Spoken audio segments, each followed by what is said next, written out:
Join Anthony L. McCaskill podcast.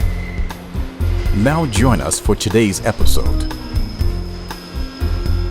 Good evening, everyone. This is Anthony McCaskill, and we're here at the State Farm agency of Jason Barnes. This is being sponsored by Anthony L. McCaskill Incorporated.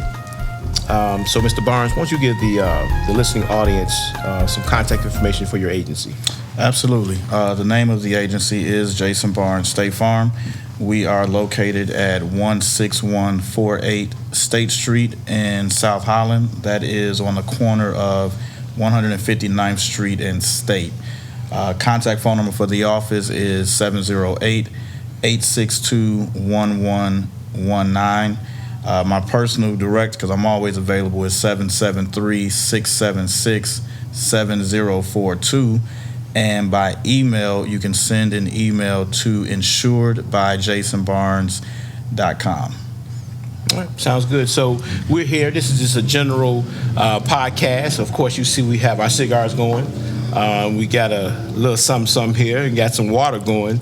So today's podcast is talk about, we're going to interview different business owners, and we're going to talk about what it takes to be a business owner so that people in the audience, once you guys get a copy of this or be able to listen to this podcast, do you have what it takes to be an entrepreneur? And that's what this is basically all about. Also, we're being sponsored by the South Suburban Regional Black Chamber of Commerce, where Mr. Barnes is also a member, and I'm also the chairman of the board. So, Mr. Barnes, let's get right into it so that the people can find out, do they have what it takes to be an entrepreneur? So, on an average, how many hours do you work a week? A week? A week. I think right now I'm probably averaging 55 to 60 hours a week on a good week. And that's pretty much 7 days a week, right? Yeah, absolutely. so we're open Monday through Saturday, right. And then Sundays is always something going on, other business that you can't handle during the week, so right. It's nonstop. So how difficult is it for you to balance working 50 to 60 hours a week plus being the father that you are? You know what? You definitely need organization. It's right. Not easy. Yeah. You need a really, really strong family structure. Okay. You definitely need family, friends, the kids. Everybody kind of has to understand the journey Absolutely. That you're trying to take so that they can be supportive in that. Mm-hmm. And then you have to be as committed to the business as you are to making sure you balance those other things. Yeah, absolutely. So is it so even though it's State Farm and it's Jason Barnes, the agent, so what you're basically saying is Jason Barnes, the family, the friends, and everybody else? Pretty much, yeah. Because as an entrepreneur, a lot of your success, especially in my industry, mm-hmm.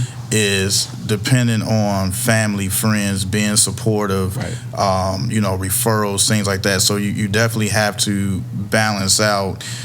Can't just go 100% work, have to get that time with the family, have to network and still, get out with your friends. And then you need those mental breaks too. So Absolutely. Everything is kind of cyclical, but it's all intertwined, the business, the personal. So you can't leave any of it out.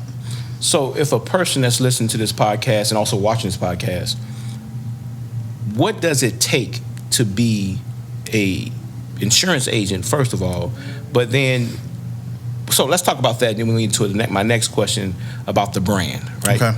So what does it take to be? So the insurance industry, you have to be licensed through the state insurance board. Okay. So to be an agent, you have to carry all 4 licenses, so property, casualty, life, and health. Okay. So you have to take your classes for insurance through whatever school you choose to take.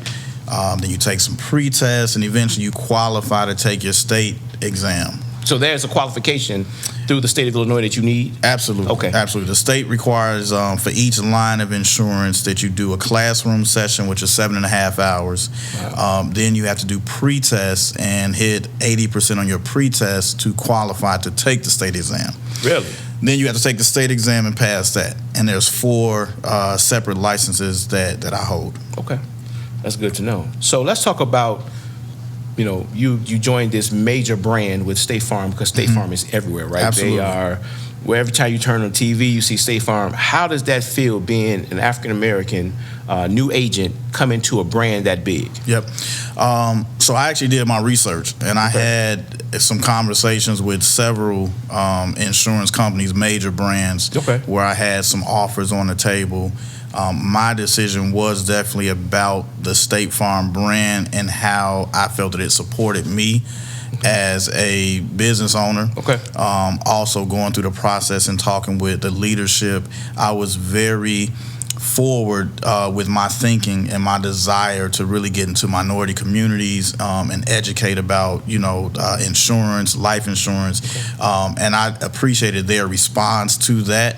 And the fact that they were very receptive and thought that it was a good idea, right, to get that information and that knowledge into the community. So that was really a big part of my decision to open a State Farm agency versus, some of the competitors. But it definitely is a good feeling because I'm backed by the number one insurance company in the country. So definitely a good feeling. Yeah. And so what I found out, because I've been a customer of State Farm for over 24 years, which is a long time. I know I don't look that old, but I am. Right. So, but what I found out is that, a lot of people think that, insurance is very expensive and insurance is high. And of course, it depends on where you live and all, your credit and all that other stuff. But what can you tell the audience, look into the camera and tell the audience, what is it that separates State Farm from all the others? So one big thing is just the actual model of State Farm to have agents in the community. So right now there are over 17,000 State Farm agents in the country.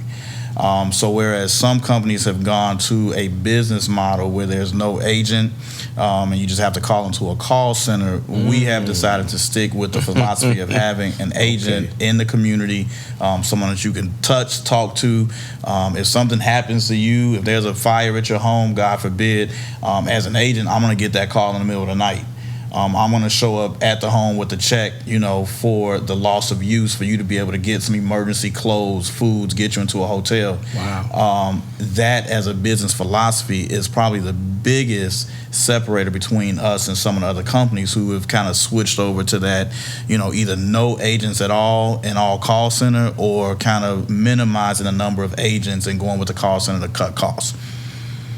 Well, that's huge. So as a customer of State Farm, I never really thought about that aspect of it, but that makes sense because you hear so many, a lot of times when you're in the different communities, whether it's urban or rural, a lot of people don't have internet, right? A lot of people don't have some of the luxuries that other people might have. So trying to, pay your bill online or trying to, a lot of people still write checks, right? A lot of people have debit cards. So having an agent that can help you get, coast through some of those issues is definitely a plus. So that's huge, man. I appreciate it. So I guess one of the biggest things is like, so what's your long-term goals? Do you plan on being this, this huge agent, and do you plan on bringing, more family involved? Is it going to be a family agency? What are your long-term plans for being a State Farm agent? So for me, it's all about growth. Eventually, I would like to open multiple agencies. Wow. I have a son that I'm trying to introduce it to the business. My daughters, unfortunately, they want to go into medical, so I don't necessarily think they want to do insurance, but definitely I'm supportive of those dreams as well. But for me, it's all about growth. I definitely want to maintain my focus on our communities and educating people, because it's not just about let me sell you some car insurance, more about understanding really the purpose of insurance and what insurance can do for you, not just I'm going to get some minimum insurance because the state requires it. So I have definitely some plans moving forward to get into the educational pieces and really educate people, but growth. So I guess one of the other, the final question I have for you, Mr. Barnes, is for those people that are thinking of maybe switching over from a 9-to-5 and being an employee and maybe want to become an entrepreneur, what are some of the things what's some of the advice you would give them when they want to try to cross to that journey? Yep. So I think the biggest thing really is preparation. So here's something that I experienced. So prior to opening my business, I worked in the financial services industry. Okay. I was on a contract for 15 years. Okay. Started out entry level as a bill collector, making $11 an hour, and just kind of through the course of my career was in every level of management up to director of operations. So over the course of those 15 years, I had a lot of people that said to me, you should open your own business. I had a lot of people that even came with the opinion like, if I didn't open my own business, I was somehow not fulfilling my role or assignment as a black man because I was working for the man, so to speak, right? But what people don't understand is that over the course of those 15 years, I learned so much about management and ownership. I learned operations management. Okay. I learned accounting, profits and losses, return on investments, how to budget, how to forecast. I learned HR. Okay. Some of the laws around, employee issues that you'll deal with as a business. And I sat in those rooms with board members and CEOs, and I learned. So I was prepared when this opportunity presented itself to understand what it took to run a business, what it took to be successful, and it allowed my transition to be very smooth. That's huge. If you are thinking about entrepreneurship, don't let somebody rush you based on the fact that they say, oh, you shouldn't work a job, don't work corporate, you need to own your own, because if you jump out there too fast, it could be unsuccessful. Absolutely. So definitely preparation, do your homework. And even if you're not gonna work in management for 10 years, it's a lot of YouTube videos, books, seminars. There's other ways that you can educate yourself and increase just your basic business acumen to prepare you to be an entrepreneur. Absolutely. But you have to put in that time to prepare yourself. And then the other thing is, once you open, if you're doing this just to say I'm a business owner, and I see my name on the board, and I can give somebody a business card, right? That's huge. This isn't what you want to do, right? Because the time that you have to put in, the sacrifices that you will make, especially initially, are huge, and many people don't understand that. And so they get discouraged in the earlier, days, months, and years, and they get discouraged, and they end up not having a long-lasting business. So you kind of really do your research, do your homework, self-educate, but definitely be prepared. Right. So you didn't wake up one day and say, you know what, I'm going to open up an agency on my own. Absolutely not. Again, 15 years in the industry, at some points running multiple, sites with over 250 employees that I was responsible for. Wow. And again, everybody, you should just open your own company. But again, I was learning.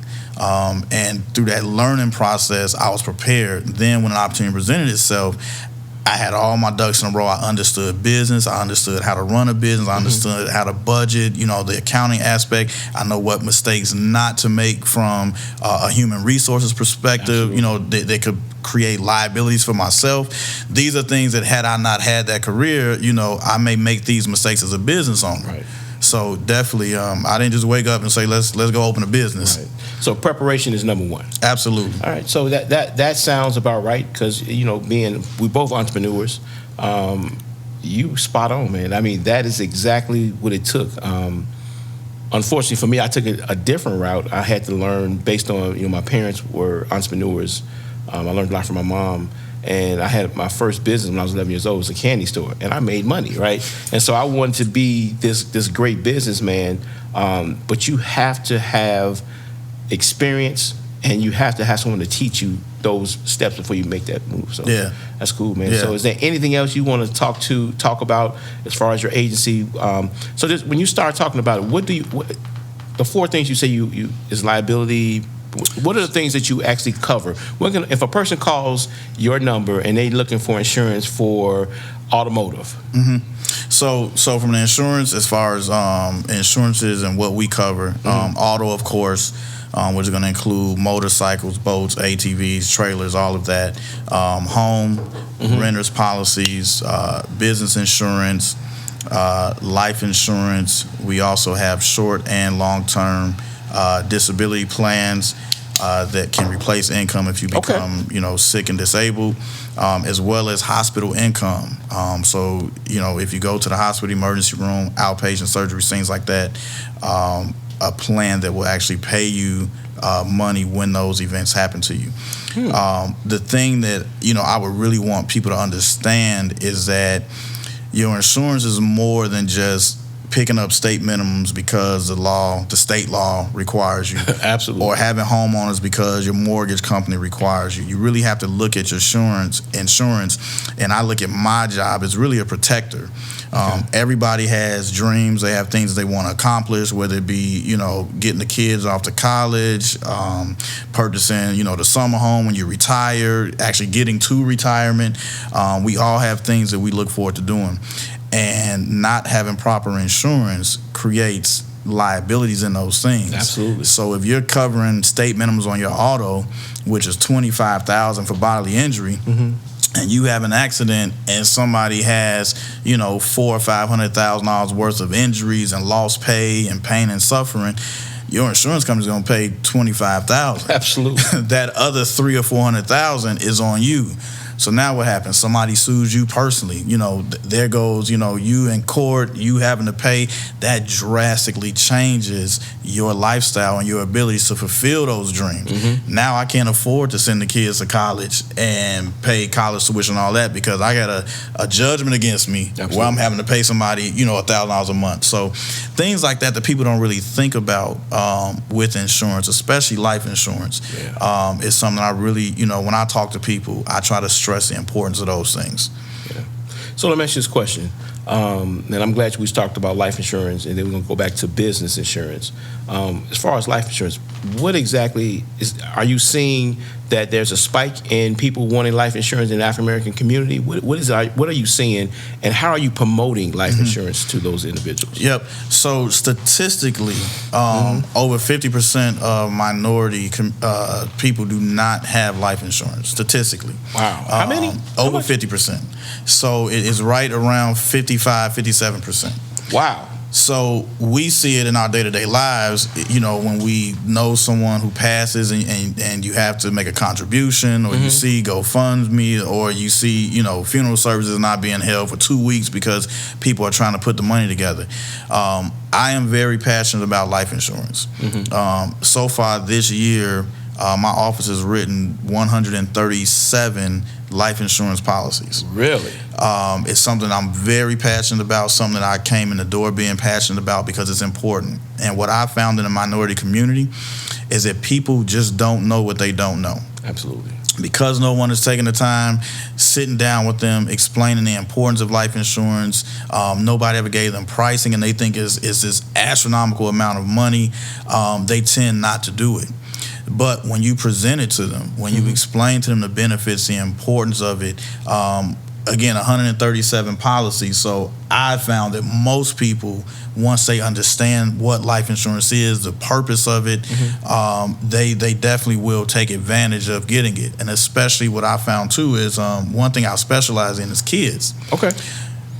Take out the life insurance on your kids when they're young, when they're born. Because the rates are going to be cheaper, and when you're taking out those policies, that rate is not going to change. So you can insure a 1-year-old for a lot cheaper than you could a 30-year-old. Absolutely. And then you don't know what happens with someone's health between the age of 1 or 30 that could make their rates go up or them even being eligible. So that's really something that I found that a lot of people in the minority community they didn't even know. I can get insurance on my 1-year-old? Wow. Absolutely. Wow. So life insurance has definitely been a very, very intricate part of my business so far in these first 8 months.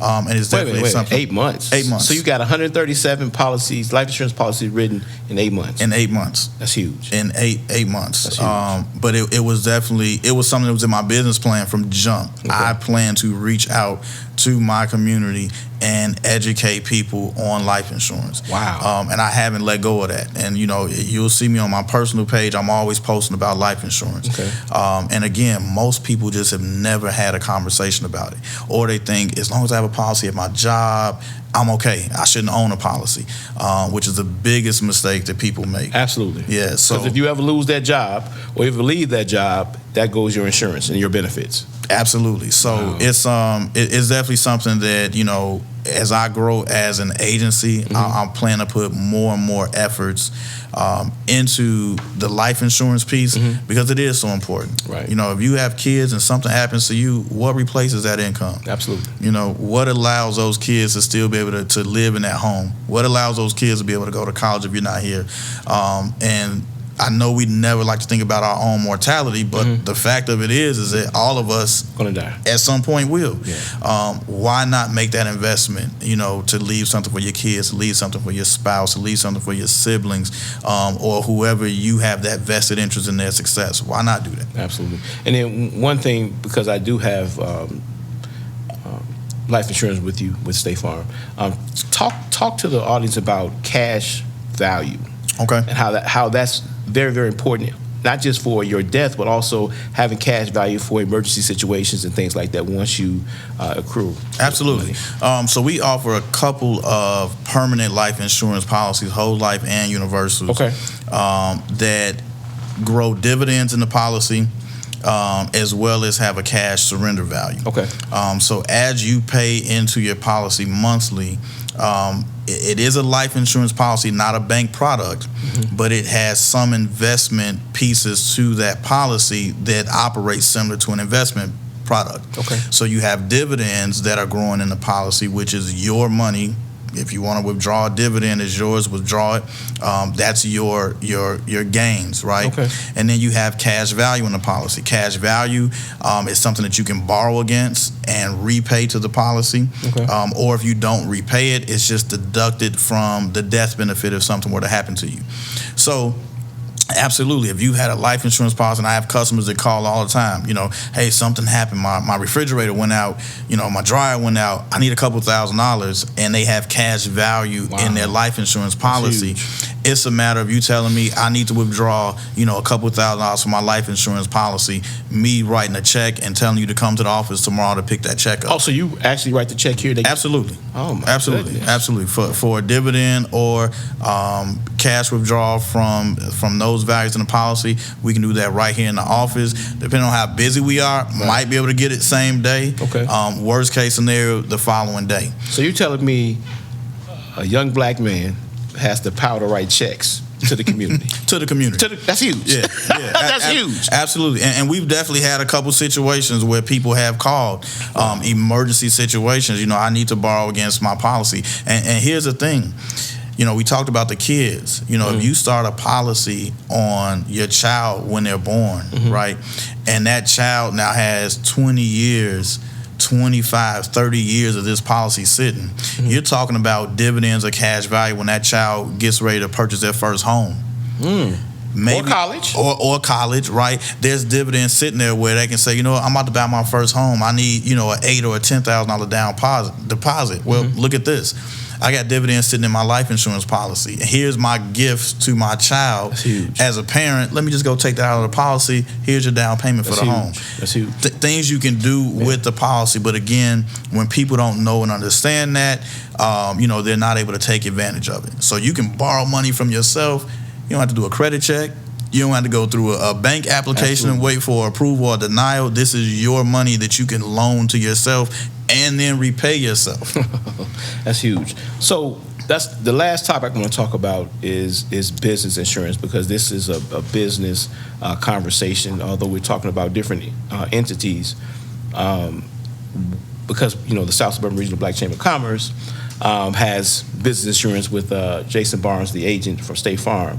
A lot of people think that just going out there and open up a business, open up a storefront, whether it's a mom and pop situation, that insurance is something that they can deal with, or a lot of people don't know that they have to have business insurance and that their personal insurance will take care of it. Why don't you elaborate on the difference? Yeah, so one of the things that I found most shocking when I opened my agency and I started to talk to business owners is the number of business owners that do not have business insurance. Really? Specifically, a lot of people in the beauty industry, beauty shops, barber shops, you will be surprised the number of them that do not have any insurance. And I was shocked. But how is that even possible, man? Well, because there's nothing, unless you are leasing a location and that landlord or that company requires you to carry a certain amount of liability, there's nothing else that requires it. So so what I do know for being a business owner for close to 30 years is that if you are incorporated to the state of Illinois, it's mandated that you have insurance. So maybe you need to tell... Mandated, but there's no follow-up checks and balance, right? So, and you have to think about it too. A lot of people that own businesses don't have them set up correctly or incorporated that way, right? But again, what I found is just in talking to people and networking, the number of people that do not have business insurance was shocking to me. So your personal insurance, whether it be, you know, your auto or your homeowners, is not going to cover business liabilities. So your homeowner's insurance is going to cover if someone is injured at your home and sues you and you're liable for injuries, lost wages, and things like that. If you have a business, you can't file that against your homeowners. And even if you're doing business in your home, you may not be able to file that against your homeowners because there's special endorsements that have to be on your homeowner's policy depending on the type of business that you're operating. And some businesses, you can't even add an endorsement to your homeowner's policy, right? So very important as a business owner, you know, not to say that it's going to happen frequently, but again, insurance is about protecting you from the unknown. So if you're operating a business and somebody has that slip, trip, or fall inside of your place of business, and now they see you as a business owner, so they're thinking, lawsuit. Absolutely. And that person sues you for $500,000. You have no liability insurance. Depending on the type of business, you may not even have a lot in reserves. What happens? Right? Yeah. Your whole business, everything you've worked for, everything you're growing, you know, you put your whole life savings into this could now be jeopardized because you weren't properly insured. So very important for businesses to have proper insurance, make sure that the liability meets the risk based on the type of business, make sure that they have the correct amounts for their personal property in their business if something happens, but very important to do that. And again, I was shocked as I talked to some people and have written business policies, and they did not have any insurance prior to us talking. Wow. So I think this, you know, this is, first of all, this is our first podcast, but I want to do, and as I'm talking to you and listening to you and knowing business and listen to how knowledgeable you are, and let's just talk about this, 8 months, 137 life insurance policy, that's huge for our community. Let's have a ongoing conversation about business insurance because as a business owner, right, I got a lot of policies, right? But as a business owner... Yes, you do, and I appreciate you. Right, but as a business owner, man, I mean, you're absolutely right. If we don't know, if nobody's telling us, and that's why this conversation, this podcast is very going to be informative to people that own businesses, because if you don't have business insurance, all of your personal assets, along with your business assets, are now in jeopardy. Absolutely. Absolutely. And bankruptcy can't save you. No. Not when the judge enters a judgment, you know, because you're liable for an accident, a trip, or something like that. Yeah. So definitely. So let's have an ongoing, and I think what we need to do is probably take this show on the road. And I would love when I go to the different, because we just had a couple barbers sign up with the chamber. I'm going to have a conversation with them to see what their insurance look like. If they do have insurance, hopefully they do, knock on wood. And then we'll, you know, have a conversation with you. I'll do an introduction so we can talk about the importance of having insurance. But I think we need to have maybe a workshop or roundtable discussion with different business owners to make sure they do have the necessary coverage. Because again, if you're calling a 1-800 number trying to get information, or you're trying to do it online and you don't understand, absolutely, that's the difference between State Farm and other other insurance companies, because without a human that's not calling from around the world, right, being put on hold, it's frustrating. And then you get a policy, you don't understand the different endorsements or the different add-ons. That's something that agent help you navigate through, correct? Absolutely. Okay. And I mean, you personally, with your business policies, you know that they are very complicated sometimes when you read through the actual policy document. And I know that you personally have heard me going to battle on your behalf, trying to understand the policies and trying to make sure that we have proper coverages so that you don't have any gaps in your liability. Right. So I definitely think that that's a conversation that I would love to have with business owners.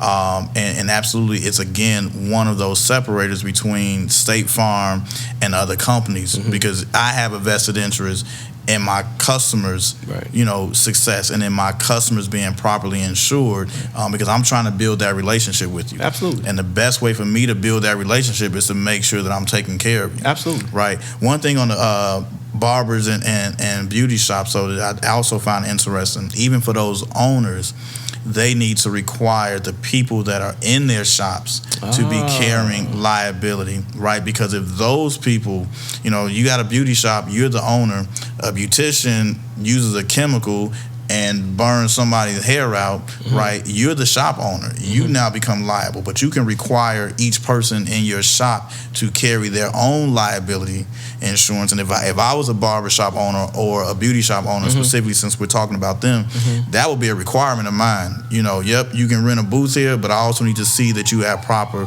liability coverage so that if you damage someone and there's some liability, it's not going to fall on me. And most of them don't even know that. That's huge. Yeah, very huge. And make sure that it's a reputable insurance company. Absolutely. Because there's horror stories, in the hood, right? You go and you get these online insurance companies and you don't read the fine line and you think you're covered. You go out there, have an accident or anything happen, and you're looking for them to pay. They don't pay, right? The one thing I know about State Farm, and this is not a personal endorsement, but from a customer, I can sleep good at night. I know that if anything goes wrong, State Farm is going to pay, and that's a fact. And that's huge. That's huge. I literally, in the last week, this past week, I literally had 2 customers that switched insurance because of the issues that they were having with claims on losses from the storms that we had a couple weeks ago. Okay. And they're battling the insurance companies and can't get the claim paid out. They're tired of calling the customer service number. And I literally had 2 people just this last week that switched their insurance because of their claims experience. So if they switch the insurance, the other insurance company is still liable for that claim? Absolutely. Okay. All right. Absolutely. Because when the loss happened, they were insured with that company. Okay. So the company can't refuse not to pay the claim. But for both of them, they were just so frustrated with the process that they just wanted to get with a better company. Okay. Reached out to me. We did some pricing for them. We actually saved them money. That's huge. Plus got better coverage. One thing I will say about the claims experience, it's a seamless process. Me as an agent, I don't control claims. I can't make decisions on claims, but you do have someone being an advocate for you. So if I had a customer that had a claim and it's not going smooth, I have that ability to reach out to claims on that customer's behalf to be that advocate, to try to push that process. Worst case scenario, at least to be able to call you and say, Mr. McCaskill, in layman's terms, here's what's going on with the process and kind of walk you through it. Right. So let's get a little bit off subject real quick. And I know we're ad-libbing at this point. What is the process if a person smokes cigars, right? Who does that? Right. A lot of people in our community, right, think that if they drink a beer or drink a drink or smoke a cigar that they can't get insurance. Is that true? Not true. Not true at all. For life insurance, if you are the healthiest person in the world, right, no medical conditions, your height and weight ratios are perfect based on the charts that the doctors have and all of that, of course, you're going to get a better rate on life insurance. Okay. Because life insurance is basically part of your rating is trying to predict your mortality. Okay. Right. So the charts say that you should live to this age. Okay. Okay. Now, if you have certain health factors or lifestyle factors that will probably cause you to die sooner, then the rating is going to be a little higher because the number of years that you're projected to pay into that policy is less. But still, in fact, you can get insurance. You can get insurance, though. So say that again to the people in the audience. Listen, you can get insurance, right? So yeah, definitely do not look into life insurance because you think that your lifestyle or medical conditions will prevent you. The worst thing you can do is not to at least try to get life insurance. Now again, the cost may be a little more because of those conditions, or because of certain lifestyle factors. Smoking, cigarettes is definitely one that will give you a higher rating. But get that application in, let the underwriting process go through. And again, out of 137 apps, I think I've submitted 150. Okay. Right. So there's a very, very small percentage of people where we just could not insure them; they were ineligible. So definitely, don't try to be an underwriter yourself and think that you can't get it. Reach out, let's talk, let's go through the application, let's get it into underwriting and let them make that decision. Well, yeah, and the reason I brought that up because, in the hood, in the community, right, when 5 people start a rumor, it becomes gospel, right? So you be like, oh, girl, you overweight, you can't get no insurance. Right. And then that goes into your mental, and you feel like, you know what, I can't get it, so I'm not going to try. And then something happens to you, and then now you got a GoFundMe page, or you got the family trying to scrape up money to bury you, and you leaving your family with all those different bills and things like that. So that's very key. But I definitely want to continue that conversation with life insurance. Definitely keep that conversation going with business insurance because I think that's very important. Can I throw one more thing in about the life insurance? So here's another thing, since we kind of talk about, I guess, the mindset of the community. As a minority community, and I'm not just blacks, other minority groups too that I've talked to, we tend to have the mindset that I'm not going to take out life insurance so that someone profits from my death. Huh? And I've heard people, I know you don't because you have proper life insurance, right? But there's a general consensus and kind of theory that I don't want to take out life insurance so that someone profits from my death. I literally have had customers say that to me. I don't want to leave them that much money. Life insurance is not about profiting from your death. There's a couple things with life insurance. Okay. Number one, life insurance is the easiest way and the most common way to transition wealth. Okay. And it's something that maybe we as a community have not been knowledgeable about and have not participated in. But it is a way to transfer wealth from one generation to the next generation. And when you look at other communities and other cultures that have proper life insurance and understand that eventually I'm going to die, why not transfer that wealth to the next generation? If I can leave my kid with $200,000 and I've educated them properly on business, investments and things like that, when something happens to me, that $200,000 could be the catapult that could change the very trajectory of that family for generations. Absolutely. Right? If they invest it correctly and use it correctly. Absolutely. But again, we for some reason have taken the mindset that I don't want people to profit from my death. The other part of life insurance and the purpose of it is to make sure that whatever is the lifestyle, the income, the home, and all of that you're providing right now, when I as a father, if I leave here, I want to make sure that my kids can sustain the same lifestyle. Absolutely. I want to make sure that my daughter's wedding is paid for. Absolutely. I want to make sure she can get a car when she turns 16. College is paid for, right? That's the purpose of life insurance. So we have to get away from looking at it like someone profiting from our death, right. And more look at it like this is just an extension of my responsibility as a father, as a mother, as a husband, as a wife to my family that Absolutely. I'm leaving behind, right? Absolutely. Mourning is hard enough, but mourning in debt is huge. It's even harder, right? So just wanted to throw that out there too. And then the last thing, and I know we've been saying the last thing for like 15 minutes, great conversation though. As a motorcycle rider, I'm a motorcycle rider, Absolutely. right? We've been riding for a long time. We graduated a little bit to better bikes. Is getting motorcycle insurance very difficult? No. A lot of people that I own a detail shop, so I detail a lot of people's bikes, and one of the questions I ask them, do you have insurance? They be like, man, I can't afford that. Dude, you ride on a $60,000 motorcycle. Why don't you have insurance to protect your asset? next time we have our conversation, our next podcast, we're going to talk about motorcycle insurance, things like that. I think out of 15, 20 people that are out there on motorcycles, right, no matter what, if it's a crotch rocket or a cruiser or a Harley, whatever, you'd be amazed how many people don't have insurance, man. I believe it. right. I believe it. Especially, knock on my crotch rocket riders, because I rode crotch rocket for 13 years. Yeah. But most of them don't have insurance, and they kind of ride with the mindset like, if I go down 9 to 10, this bike is totaled anyway. So but motorcycle insurance is not difficult. It's something, because I ride. I've been riding for 20 years now.